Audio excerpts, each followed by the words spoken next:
Innal hamdalillah nahmaduhu wa nasta'inuhu wa nastaghfiruh wa na'udzu billahi min shururi anfusina wa min sayyiati a'malina may yahdihillahu fala mudilla lahu wa may yudlil fala hadiya lahu asyhadu an la ilaha illallah wahdahu la syarika lahu wa asyhadu anna Muhammadan 'abduhu wa rasuluhu la nabiyya ba'dahu. Qala Allah Ta'ala fil Qur'anil 'Azim, ya ayyuhalladzina amanu taqullaha haqqa tuqatih wa la tamutunna illa wa antum muslimun.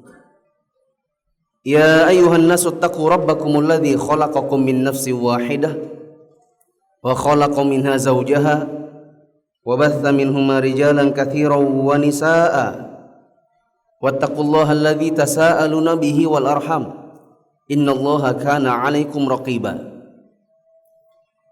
Ya ayyuhalladzina amanu taqullaha wa qulu qawlan sadida yuslih lakum a'malakum wa yaghfir lakum dhunubakum wa may yuti'illaha wa rasulahu faqad faza fawzan 'azima. Amma ba'du fa inna asdaqal hadithi kitabullah wa khairal huda huda Muhammadin sallallahu alaihi wasallam wa syarrul umuri muhdatsatuha fa inna kulla muhdatsatin bid'ah wa kulla bid'atin dhalalah wa kulla dhalalatin finnar. Hadirin jamaah salat Jumat yang Allah muliakan, kami awali khutbah pada hari ini dengan mengingatkan nasihat ketakwaan bagi diri kami pribadi dan bagi jamaah sekalian. Marilah kita meningkatkan ketakwaan kita kepada Allah Ta'ala dengan berusaha untuk menjauhi apa-apa yang Allah larang dan sekuat tenaga untuk mengerjakan apa-apa yang Dia perintahkan, supaya hidup kita di dunia dan di akhirat mendapatkan kebahagiaan. Hadirin jamaah yang dirahmati Allah, di antara bukti bahwa seseorang itu bertakwa kepada Allah, sekaligus bukti bahwa bertakwa itu mendatangkan kebahagiaan dunia dan di akhirat, adalah manakala seseorang selamat dari perbuatan zina, selamat dari hubungan seksual yang terjadi di luar ikatan pernikahan. Dan orang yang melakukannya akan sengsara di dunia dan di akhirat. Sudah jamak diketahui bahwa kalau di dunia, kalau seseorang berbuat zina, apalagi kalau ketahuan, maka itu malu luar biasa. Kalaupun tertutupi dengan pernikahan, maka sejatinya hidupnya tidak pernah tenang karena membawa malu sampai mati.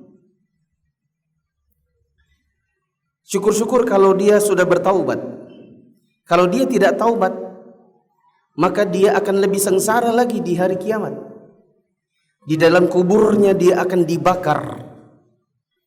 Nabi SAW bercerita bahwa beliau pernah dibawa oleh dua orang malaikat mendatangi beberapa tempat. Ada tempat di mana seorang dipecahkan kepalanya dengan batu. Ada orang yang dibelah wajahnya menggunakan semacam celurit. Dibelah dari mata ke belakang, hidung ke belakang, mulut ke belakang. Bertemu dengan sebuah tempat mirip-mirip cerobong pembakaran, yang di dalamnya ada laki-laki yang banyak, perempuan yang banyak dalam keadaan telanjang. Bertemu dengan seorang yang berenang di sungai darah dan dijejalkan mulutnya dengan batu. Perjalanan Nabi yang cukup panjang, yang di bagian akhir Nabi SAW bertanya kepada malaikat yang membawa beliau, siapa orang-orang itu? Maka malaikat mengatakan, wa ammar rijalu wan nisa'ul 'uratu fi mithli bina'it tanur fa innahum az-zunatu waz-zawani. Adapun yang mirip cerobong pembakaran dan kamu lihat ada laki-laki dan perempuan yang banyak dalam keadaan telanjang, mereka semua adalah laki-laki dan perempuan-perempuan yang suka berzina.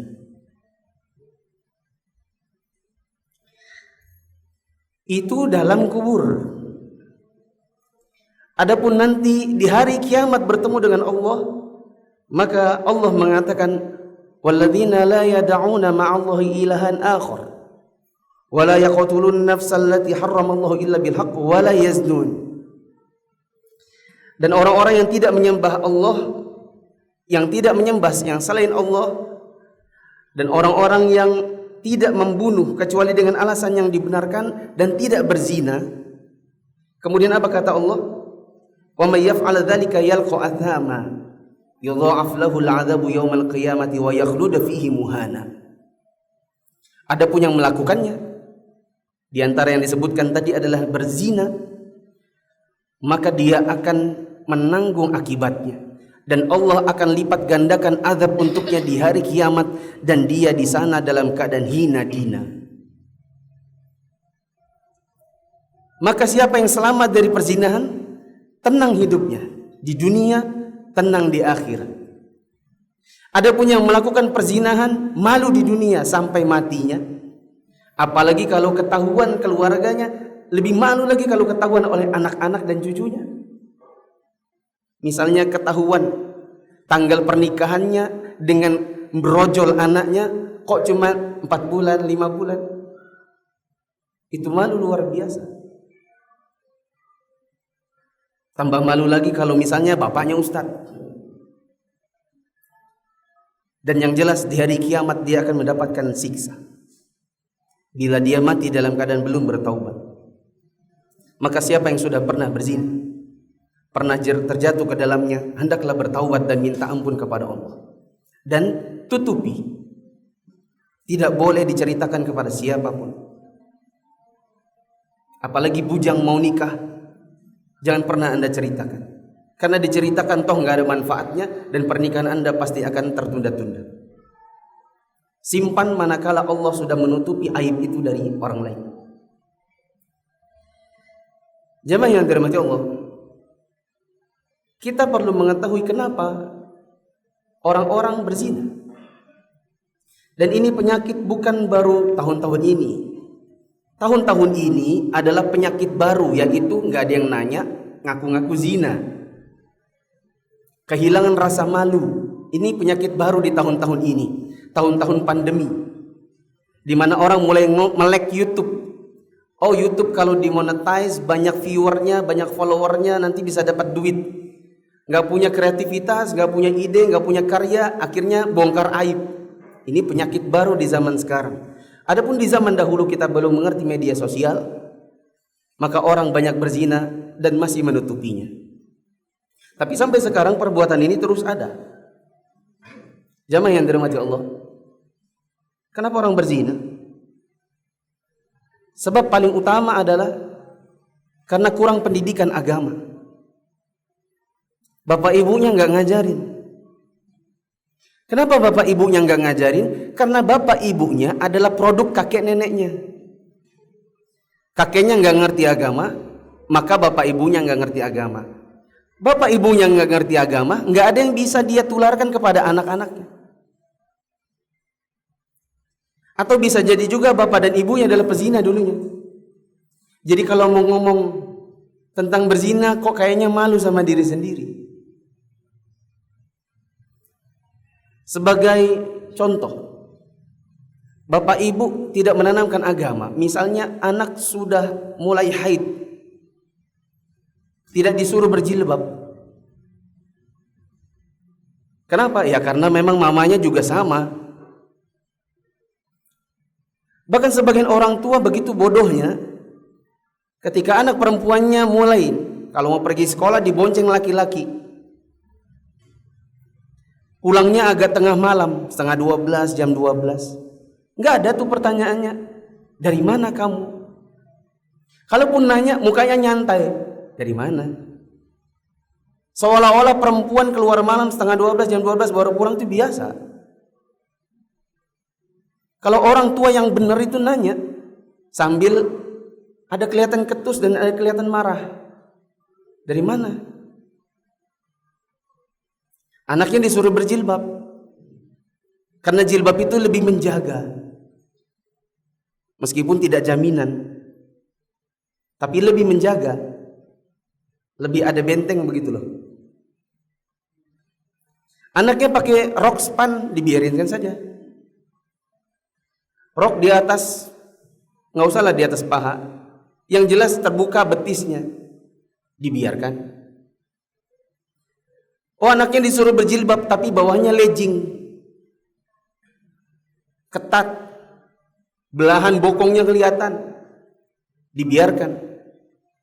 Kenapa? Ya mamanya juga gitu. Bahkan saya pernah bertemu di toko kacamata, ibu-ibu jilbab panjang, baju gamis, di sebelahnya anaknya rok hampir seselangkangan. Ibaratnya kalau mati bareng, anggaplah mamanya masuk surga, anaknya masuk neraka, dan mamanya biarkan saja. Pendidikan apa yang seperti itu? Saya ingat kita dulu kecil-kecil, kalau maghrib masih di luar itu dimarahin. Apalagi kalau perempuan. Kalau maghrib masih di luar, dimarahi. Orang di zaman sekarang anaknya nongkrong di jalanan biar aja. Nanti kalau ternyata pulang bunting, baru kemudian menangis, baru kemudian malu, baru kemudian cari ustadz bagaimana solusinya, minta dinikahkan anaknya, baru kemudian kelabakan. Jamaah yang dirahmati Allah, anak-anak kita yang perempuan terutama, dia harus ada di rumah. Jangan biarkan keluyuran, apalagi main-main sama anak-anak laki-laki. Zaman sekarang ngeri. Di antara sebab yang lain adalah menggunakan baju yang membuka aurat. Dan itu tanggung jawab kita, terutama para orang tua. Dan kita masyarakat jangan bilang begini, anaknya orang biarkan aja. Kalau ada satu momen di mana kita bisa menasihati anaknya orang sekalipun, lakukan. Dulu saya tinggal di Her 1, kayaknya kadang-kadang lebih enak kalau lewat SMP 18, naik tanjakan. Tapi kalau malam-malam lewat situ biasanya ada anak-anak perempuan laki di atas motor, gelap-gelapan, berdua-duaan, kadang ada yang berjilbab lagi. Itu jangan kita biarkan, anaknya orang biarkan aja. Kita juga punya tanggung jawab sosial. Turunkan kaca, berhentikan sebentar motor Anda, tegur mereka. Mas, ini gelap-gelapan, nanti bisa kesambet setan situ berzina nanti. Jangan dibiarkan. Karena ini penyakit masyarakat. Dan orang-orang tua kadang membiarkannya, termasuk kita juga. Suruh mereka pulang, nasihati kalau perlu. Katakan pacaran nggak boleh, hukumnya haram. Pegang-pegang anaknya orang. Kamu juga dek, kamu kan perempuan. Jangan mau kayak mangga. Mangga di pasar itu dicium-cium, dipencet-pencet, nggak jadi beli, ditinggal. Kamu jangan mau jadi mangga, jadi pir, ada bungkusnya. Jadi kamu mahal gitu loh. Di antara sebab yang lain adalah pacaran. Sebagian orang tua malah nanya sama anaknya, nggak ada kah pacarmu nak? Ini orang tua kurang agama pasti. Justru kalau ada anak kita perempuan, kok ada laki-laki yang mau dekat-dekati, itu harus dijaga. Sebagian orang tua malah nanya, nggak ada kah yang dekati kamu? Sebab yang lain adalah pergaulan bebas di sekolah. Makanya banyak orang-orang ustadz-ustadz bikin sekolah, apalagi kalau sudah kelas 4 ke atas, itu dibikin kelasnya pisah. Ya memang sih swasta, bayar, tapi lebih selamat. Kalau sekolahnya umum, campur baur laki perempuan. Masih mending kalau misalnya STM, yang satu kelas laki semua. Kalau SMK, perhotelan kah, bidang apa kah, kadang laki perempuan campur baur. Di perkantoran juga, Di kantor kadang suaminya siapa, ini apa namanya, melingkarkan tangan ke lehernya istrinya siapa. Termasuk juga kalau misalnya kita lebaran, kita sebagai suami malah nyuruh istri kita salaman sama teman laki-laki kita. Malah kita marahin istri kita, salaman. Karena kita merasa malu. Padahal ini istri kita loh. Masa ia dibiarkan disentuh oleh laki-laki yang bukan mahramnya? Cemburunya di mana? Di antara sebab yang lain adalah sulitnya pernikahan. Karena sebagian orang tua mematok mahar terlalu tinggi. Akhirnya anaknya kawin lari atau malah anaknya berzina. Kata pacarnya, kita zina aja sudah, supaya nggak ada pilihan lain kecuali bapakmu nikahkan kita. Karena bapakmu ngasih mahar, aku nggak sanggup. Di antara sebab yang lain adalah mengikuti adat-adat orang kafir. Apalagi adat-adat yang memang identik dengan perzinahan, seperti perayaan Valentine dan Tahun Baru. Ini salah satu media perzinahan. Sudah jamak diketahui oleh kita. Kalau dulu orang jualan coklat ya coklat. Tapi kalau tanggalnya 14 Februari atau 13 Februari, coklatnya jadi 2 batang, di tengahnya ada sesuatu. Beredar di mart-mart. Dan kita anggap itu sesuatu yang biasa. Padahal itu adalah budaya perzinahan. Di antara sebab yang lain adalah nyontoh public figure, nyontoh artis kesukaan yang gak punya malu, yang ngaku-ngaku di YouTube-nya, di Instagram-nya bahwa dia sudah bobol duluan, kecelakaan duluan. Anak-anak kita ternyata penggemarnya. Lalu istilah zaman sekarang bapak-bapak harus tahu, ada namanya usaha normalize. Mau dinormalkan hal-hal yang seperti itu dianggap normal.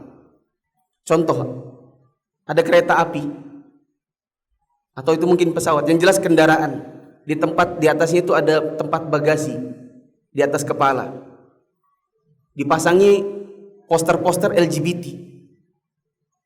dengan tagline setiap orang bisa merasakan kebahagiaannya sendiri. Jangan takut, yang kayak gitu harus dicabut. Karena itu usaha mereka untuk menormalkan, supaya generasi setelah kita menganggap itu sesuatu yang biasa. Yang dahulunya dianggap aib, sekarang dianggap biasa. Dulu tahun 90 kalau ada orang katanya kayak bencong, ngondek, itu dihina. Zaman sekarang komoditi, di situ bisa cari duit. Dulu kalau ada keluarga kita misalnya laki-laki tapi pakai baju perempuan, itu kalau perlu diusir. Di zaman sekarang dijadikan sesuatu yang diikuti. Kadang-kadang anak-anak kita buka Instagram, YouTube, ngikut yang seperti itu. Bapak-bapak sibuk kerja, mamanya sibuk urusan di luar. Anaknya buka lemari mamanya, mulai mencoba make upnya, mulai mencoba lipstiknya. Anda nggak tahu, waktu Anda pulang sudah selesai percobaannya. Dan Anda nggak tahu setelah 10 tahun kemudian, misalnya dia kuliah di Jogja, jadilah dia perempuan. Baru kemudian Anda kaget. Jadilah dia ternyata seorang yang jual dirinya kepada sesama jenisnya. Baru Anda kemudian malu.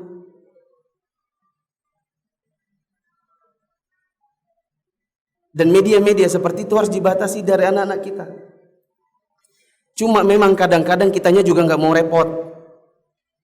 Kitanya nggak suka kalau dengar anak nangis. Jadi mamanya bilang nggak usah main handphone. Anaknya nangis, bapaknya main sana, biar nggak ribut. Padahal kita tidak tahu apa yang dibukanya. Jamaah yang dirahmati Allah, di antara sebab yang lain adalah tidak menjaga pandangan, baik di dunianya maya maupun di dunia nyata. Apalagi di dunia nyata.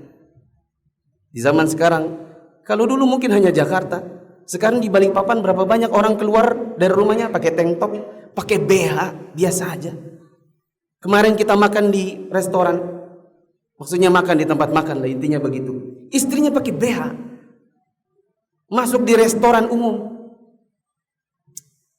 Kita kalau nggak malu untuk melihat dirinya, pasti kita datangi suaminya. Cuma zaman sekarang orang menganggapnya itu normal gitu, menganggap itu kebebasan, padahal itu mengganggu. Anda bebaslah kalau pakai pakaian dalam rumah Anda. Kalau ada laki-laki muslim membiarkan istrinya seperti ini, Anda harus ingat bahwa Anda akan dimintai pertanggungjawaban di hadapan Allah di hari kiamat. Kullukum ra'in wa kullukum mas'ulun an ra'iyyati. Setiap kalian adalah pemimpin dan setiap kalian akan dimintai pertanggungjawaban atas siapa yang dipimpinnya. Aqulu qouli hadza wa astaghfirullah li wa lakum wa lisa'il mu'minin innahu huwal ghafurur rahim.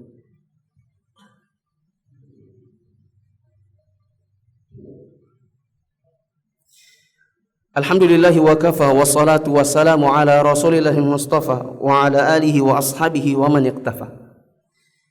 Jamaah yang dirahmati Allah, saya ingin menambahkan satu hal di dalam khutbah yang kedua yang harusnya menjadi pertimbangan paling berat bagi orang-orang yang terfikir untuk berzina. Misalnya karena punya pacar, apalagi mau apel ke rumah pacarnya, di jalanan banyak yang dilihatnya. Belum lagi pacarnya bilang di rumah lagi sendirian. Pikirin. Nabi SAW mengatakan al-waladu lil firash walil ahiri al-hajar.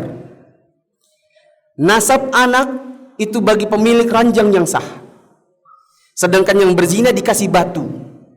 Para ulama kita mengatakan dikasih batu itu satu, dikasih rajam, tanam badannya setengah, kemudian dilempari batu sampai mati. Itu hukumnya bila diberlakukan bila diberlakukan syariat Islam. Tapi negara kita tidak memberlakukannya. Makanya banyak orang berzina. Di Arab Saudi yang menerapkan hukum seperti ini, takut orang kalau mau berzina. Apalagi mau buka-bukaan di YouTube. Yang kedua, yang maksudnya dikasih batu itu adalah kebalikan dari penggalan pertama. Nasab anak diberikan kepada yang punya ranjang sah. Berarti yang berzina tidak punya nasab anaknya. Jadi bagaimana konsekuensinya? Konsekuensinya satu, anak itu yang dihasilkan dari perzinahan bukan anaknya si laki-laki yang berzina. Binnya atau bintinya nanti ke mamanya. Tidak bisa dikatakan bin Adi bila Adi dan Ani berzina. Harus bin Ani atau binti Ani. Kedua, kalau ternyata nanti dia menikah dan anaknya anak perempuan, maka tidak boleh yang menikahkan bapak biologisnya. Yang menikahkan harus KUA. Kenapa? Karena dia bukan bapak. Karena dia bukan seorang wali yang sah. Dia hanyalah seorang laki-laki yang menzinai mamanya. Jadi nanti yang nikahin adalah KUA. Tambah malu kalau ada yang tanya, kenapa kok yang nikahkan KUA? Kan bapaknya masih hidup, masih sehat. Kalau ternyata jamaahnya pintar yang mendengarkan, dia dengar, oh namanya binti Ani. Kok namanya binti Ani? Kok bukan binti Adi? Oh jangan-jangan. Jawab sendiri. Konsekuensi yang ketiga, bila meninggal si anak zina atau si bapak zina, tidak ada waris mewarisi di antara mereka. Orang bukan bin, nasabnya bukan ke bapaknya kok. Maka itu tidak ada anaknya meninggal wariskan ke bapaknya, nggak ada. Bapak biologis meninggal, tidak ada warisan untuk anak hasil zinanya. Begitu. Begitu juga karena dia tidak dibinkan kepada bapak biologis, nanti yang menikahkan itu bukan paman dari ibu, kakek dari ibu, atau paman dari bapak zina, nggak bisa. Kenapa? Karena dia hanya dianggap ibu, dan wali itu tidak bisa dari jalur mama. Perwalian nikah itu hanya dari jalur bapak. Kalau sudah seperti ini, kira-kira masih mau berzina? Nanti anak Anda bertanya, kenapa kok aku baru 5 bulan sudah lahir Pak? Bapak nikahnya bulan Januari, aku kok Mei sudah ada? Atau Anda berhasil menutupi karena ternyata 7 bulan lah. 7 bulan jadi tertutupi perzinahan ini. Kemudian ketika Anda mau menikahkannya, Anda bilang nanti yang nikahkan kau aja ya nak. Anaknya nanya, Kenapa kau? Karena ada bapak. Wallahu a'lam bishawab. Hendaknya ini menjadi perhatian kita jamaah yang dirahmati Allah, untuk diri kita, untuk anak kita, untuk keluarga kita, dan termasuk juga orang-orang di sekitar kita, untuk kita ingatkan dari masalah ini. Ini adalah hari Jumat, hari di mana Rasulullah SAW mensunnahkan untuk memperbanyak salawat kepada beliau. Dan Allah berfirman, Innallaha wa malaikatahu yusalluna 'alan nabi ya ayyuhalladzina amanu sallu 'alaihi wa sallimu taslima. Allahumma salli 'ala Muhammad wa 'ala ali Muhammad kama sallaita 'ala Ibrahim wa 'ala ali Ibrahim innaka Hamidum Majid. Allahumma barik 'ala Muhammad wa 'ala ali Muhammad kama barakta 'ala Ibrahim wa 'ala ali Ibrahim innaka Hamidum Majid. Allahumma ighfir lil muslimina wal muslimat wal mu'minina wal mu'minat al ahya'i minhum wal amwat innaka sami'un qaribun mujibud da'wati qadil hajat. Allahumma anfa'na bima 'allamtana wa 'allimna ma yanfa'una warzuqna ilma. Allahumma inna na'udzubika min 'ilmin la yanfa' wa min qalbin la yakhsha' wa min nafsin la tashba' wa min da'watin la yustajabu laha. Rabbana atina fid dunya hasanah wa fil akhirati hasanah wa qina adzabannar. Walhamdulillahi rabbil alamin.